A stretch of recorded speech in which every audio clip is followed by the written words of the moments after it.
For this video essay, I will be analyzing the character of Neil Perry from Dead Poets Society. I will explore how his psychological development connects to the poetic tradition of Romanticism and how Maslow's hierarchy of needs helps explain his motivations and decisions. Through this, we can better understand why Neil's story ends in such a tragic way. So first, let's talk about Romanticism. Romanticism is a poetic and artistic movement that focuses on emotion, imagination, individuality, and freedom. It rejects strict rules and instead of values personal expression and passion. Romantic poets believe that people should follow their hearts and not just conform to society's expectations. In simple terms, Romanticism is about being true to yourself even it goes against what others want.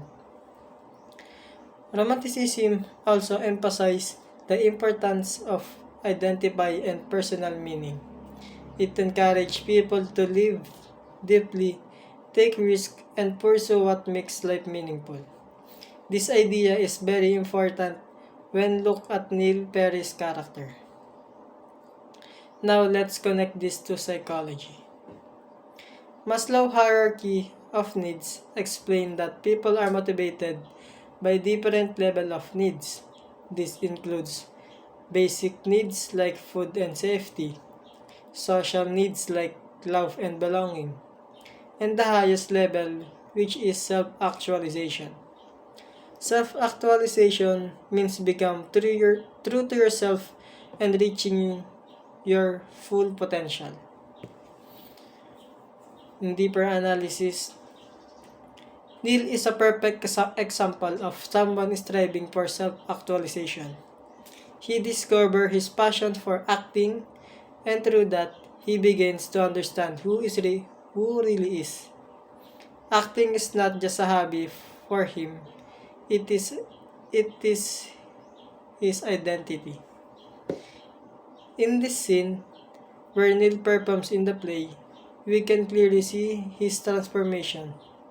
He becomes confident, expressive, and alive.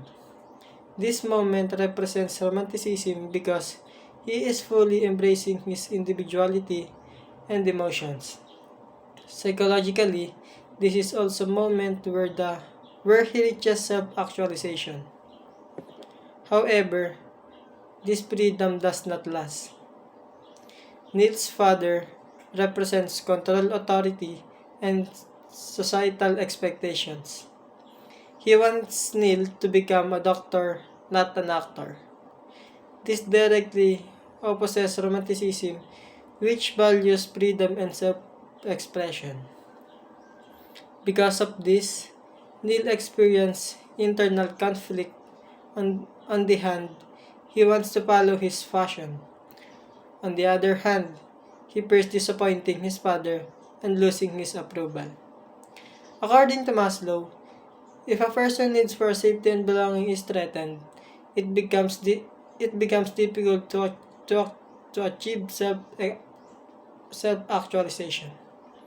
This is exactly what happens to Neil. In this scene, his father forces him to quit acting. You can see how devastated Neil is. It's not just about losing the role, it's about losing a part of himself. A poem that reflects Romanticism is Oh Me, Oh Life by Walt Whitman. That you are here, that life exists and identity. That the powerful play goes on, and you may contribute a verse. This line means that every person has a role in life, and they sound express their own identity.